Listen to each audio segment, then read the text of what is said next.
인천에 사는 한 남자로부터 예사롭지 않은 한 통의 전화가 걸려왔다. 아이까지 있는 가정집이라고 하기엔 너무나 단촐한 살림. 거기엔 많은 사연이 있는 듯했다. 제가 한때는 청사진이 멋있었거든요. 나는 우리 와이프를 처음 만나면은 우리 와이프 임신하기 전서부터 임신하는 과정 여기다가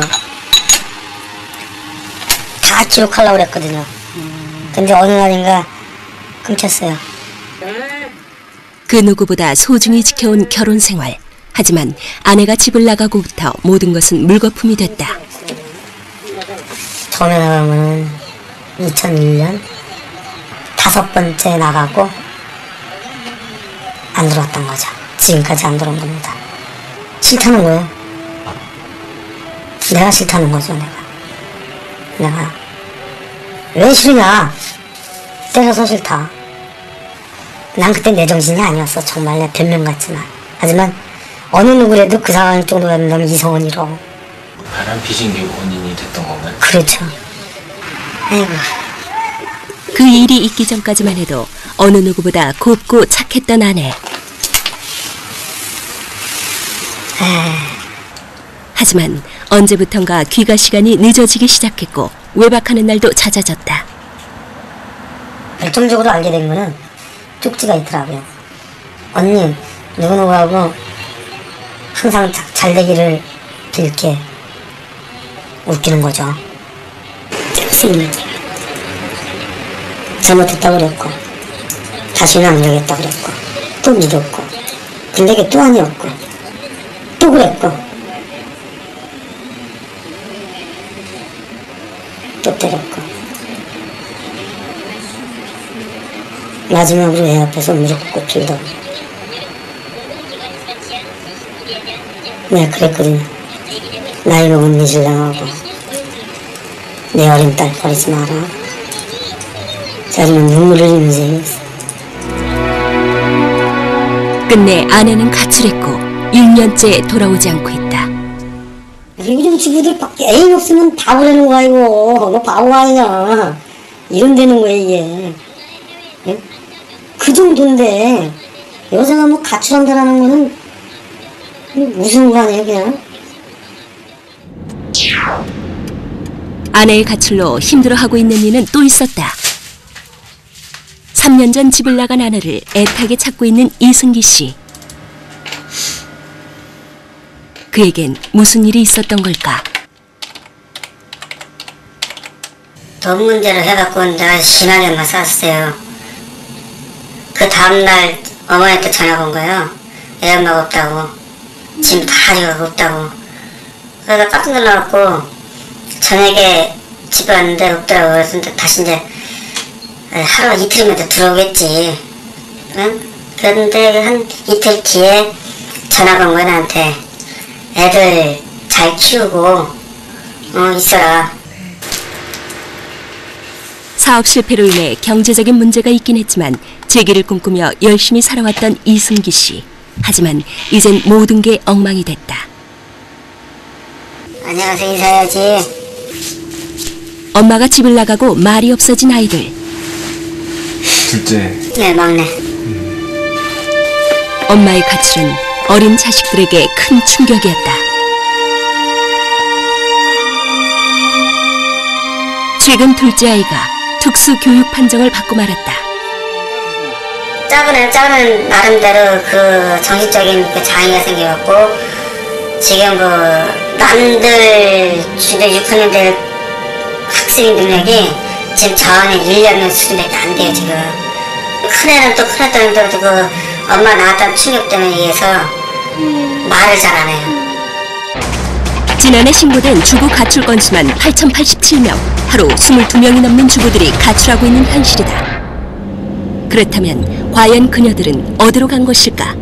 그 실마리를 풀어보기 위해 가정문제 상담이 많이 이루어지는 한 상담소를 찾아가 봤다. 실제적으로 그 신고를 안 하는 경우들이 더 많이 있다고 보여집니다. 그리고 지금은 이제 그 가정생활에서 이제 어려움이 있다든지 부부간에 여러 가지 그 갈등이 있게 되면서 여성들의 가출이 앞으로도 점점 늘어날 추세입니다. 성인 가출이기에 통계치로 확인할 수 없는 가출 건수는 훨씬 많다는 의견을 보였는데 그러던 중 충격적인 사실 하나를 알아냈다. 가출하는 그 통계를 보면 그 윤락이나 업소 쪽으로 나가서 아르바이트 하는 그 가출 여성들이 한 50% 정도는 이제 가출하고 난 후에 또 혼자서 생활을 해야 되기 때문에 또 그런 아르바이트를 하면서 생계를 유지하고 실제로 유흥업소 구인구직 사이트에는 집을 나와 생계가 막막해진 주부들을 유혹하는 달콤한 문구들로 넘쳐나고 있었다. 그중 일정한 경력 없이도 누구나 쉽게 가능하다는 노래방 아르바이트. 고수익을 보장한다며 가정주부들을 반기고 있는 이곳의 정체는 무엇일까?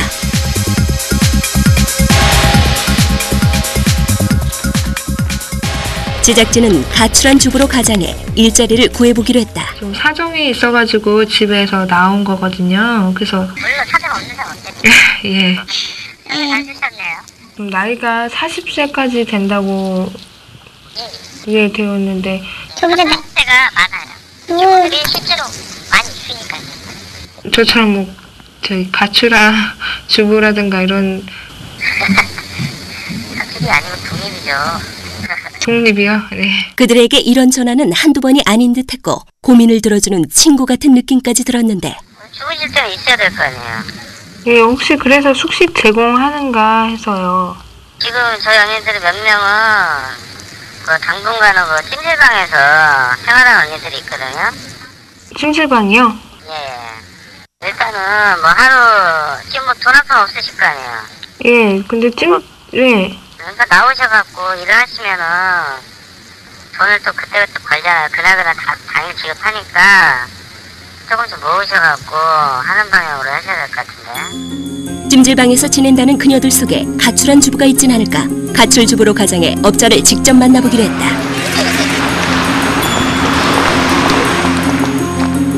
한쪽에 세워둔 차에 오를 것을 제안하는 남자. 제작진은 생각지도 못한 차에 탑승해 순간 당황하지 않을 수 없었다. 위험을 감수해야 하는 상황이었다. 뭔가요, 여기서? 아니, 저기 어두운 밤길을 돌아 어느 외진 길가에 차를 세우고 남자가 먼저 말을 꺼냈다. 이런 금은 전혀 안 해보신 건가? 두 분 다? 아, 저는 안. 한 번도 안 해봤어요? 얘기만 그냥. 얘기만? 그렇게 어려운 건 없고 이 언니들하고 그거는 그래서 혼자는 못 들어가시겠네? 어디로 보내? 그러니까 1대1 아, 1대1 됐어요. 1대1도 있긴 있는데 그거는 조금 있다가 같이 해보고. 그 일이라는 건 현재 단속 대상인 노래방 도우미. 이들은 노래방 업자가 아닌 일명 보도방, 유흥업 직업 소개 업자였다. 남자를 따라 사무실 안으로 들어가 보기로 했다. 이런 방문은 흔히 있는 일인 듯했다. 그렇게 남자를 따라 들어간 곳은 어느 허름한 건물의 2층. 그런데 그곳은 평범한 사무실이 아니었다. 늦은 시간에 소위 출근이라는 걸 해있는 수십 명의 노래방 도우미들. 얼핏 봐도 대다수가 30은 넘어 보였다. 과연 여기에서 가출한 주부를 만날 수 있을까?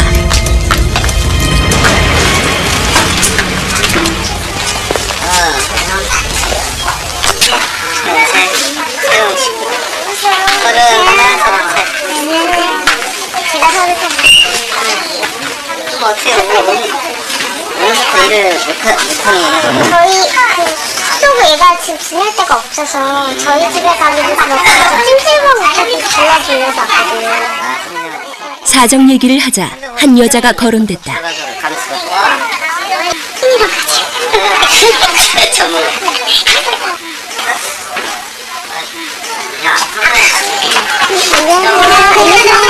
30대 후반으로 보이는 여자가 나타났다.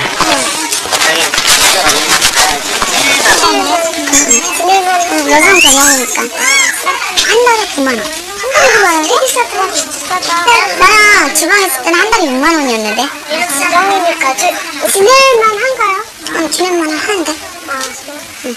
그때 같이 가봤잖아. 그거 괜찮지. 근데 나도 겪어보니까 한두 달 있어보니까 이게 뭐 잠만 자는 방 있잖아. 그런 데 들어가는 게 나을 것 같아 생각도 들더라고. 사정이 어떻든 집을 나온 건 분명해 보이는 그녀. 좀 더 자세한 얘기를 듣고 싶었으나 시간을 끌다간 영락없이 노래방 도우미가 되어야 할 상황. 아쉽지만 핑계를 대고 급히 그곳을 빠져나올 수밖에 없었다. 그렇다면 그녀처럼 가출로 찜질방에서 지내는 이들이 얼마나 있는 걸까? 장기 투숙 때는 몇 명 있어요. 손님이 맘대로 내기처럼 전화들을 쓰면 있어요. 이제 라카장도 지정이 되고. 찜질방이 마치 월세방같이 운영되는 듯했다. 여성 전용인 경우에는 한층 더했다.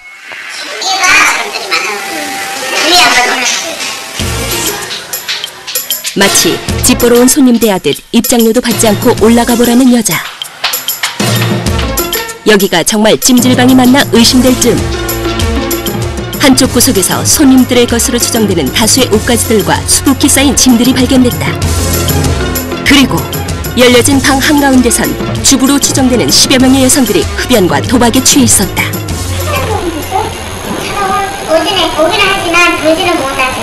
입구에서 그런 사람 없다고 못되게 인상체육대표가 생긴 사람 얘기하면 얘는 남자가 못 들어오니까 없다 그런 사람 없다고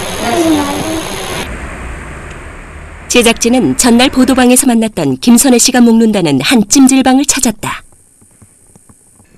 한켠에서 깊이 잠들어 있는 그녀를 만났다. 새벽까지 일이 있었던 걸까? 그녀는 오후 1시가 넘어서야 힘겹게 일어났다. 제작진이 지켜본 결과 그녀는 이곳에서 먹고 자고 씻는 일 외에도 옷가지를 빨아입고 나름대로 의상관리와 몸매관리를 하는 곳으로 이용하고 있었다.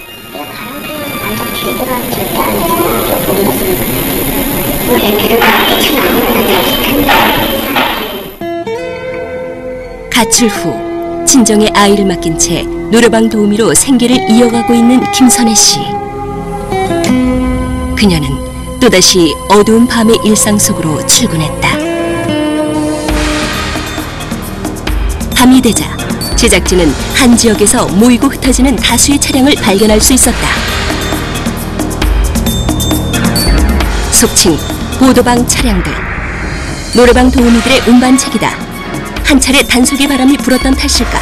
그들의 숨바꼭질은 철저하고 교묘하게 이루어지고 있었다. 짧은 시간 동안에도 수십 명의 도우미들을 번갈아 태우며 일대 노래방을 누비고 다니는 보도방 차량들. 그때 멀리서 봐도 아줌마의 행색이 역력한 한 여성이 차에서 내리더니 노래방 안으로 들어갔다. 그녀의 행동은 놀라울 정도로 자연스러웠다. 어쩌면 또 한 명의 가출주부가 아닐런지. 서둘러 따라 들어가 보았지만 이미 모습을 감춰버린 그녀.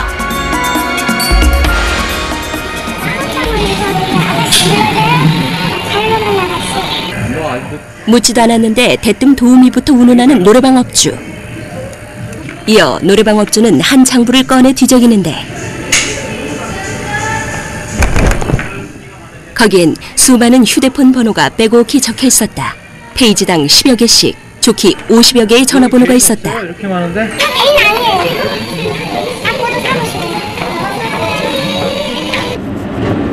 노래방과 도우미를 연결시켜주고 20에서 25% 정도의 수수료를 떼고 있는 보도방의 수는 상상을 초월했다.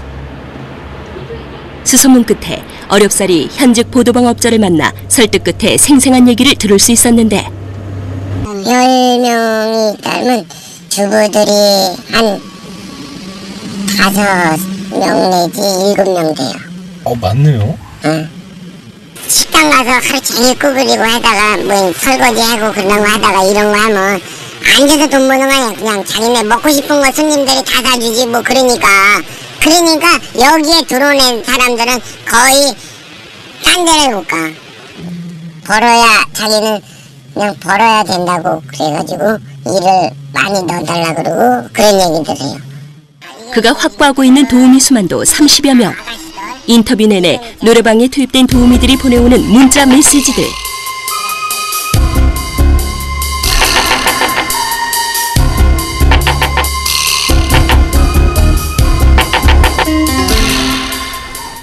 노래방 도우미 상당수가 주부라는 충격적인 사실. 좀 더 정확한 실태를 알아보기 위해 손님을 가장해 도우미들을 직접 불러보기로 했다.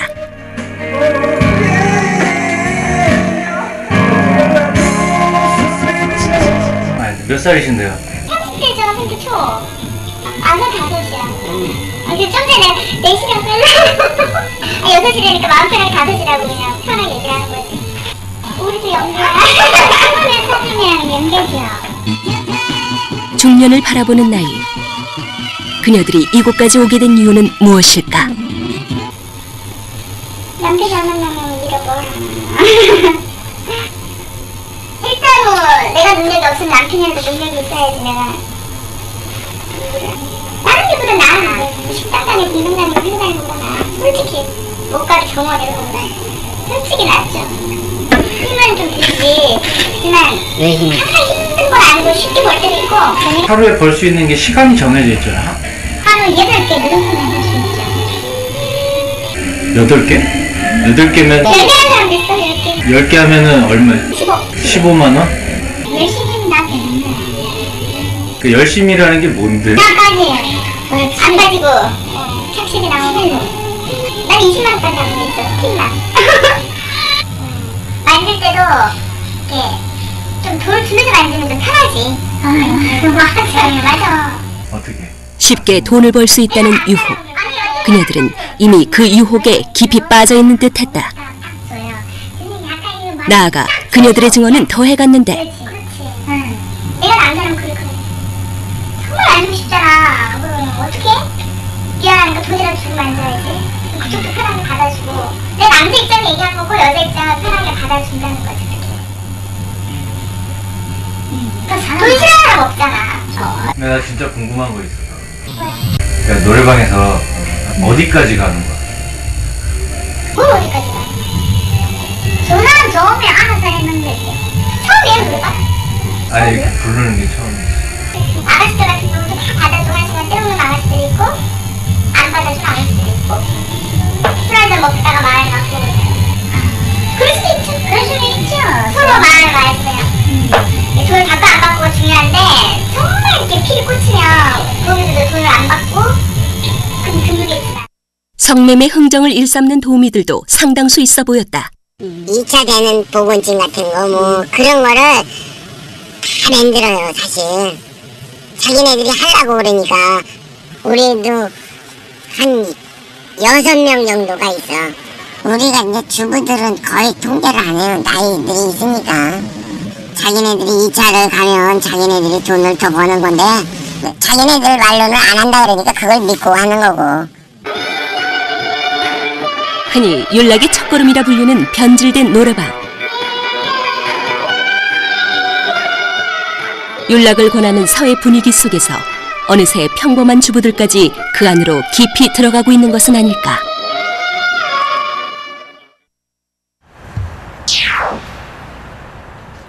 가출한 아내를 애타게 찾던 최상현 씨가 몇 년의 추적 끝에 아내를 찾아낸 곳도 지방의 한 유흥가였다. 저는 내역이죠.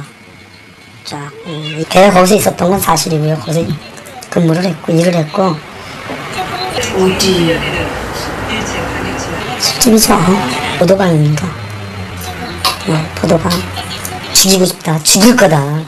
정말 그 생각밖에 안 드는 거예요. 자죠. 그러면서도 또 한쪽으로는 아무리 그래도 어떻게 이렇게까지 할 수가 있나.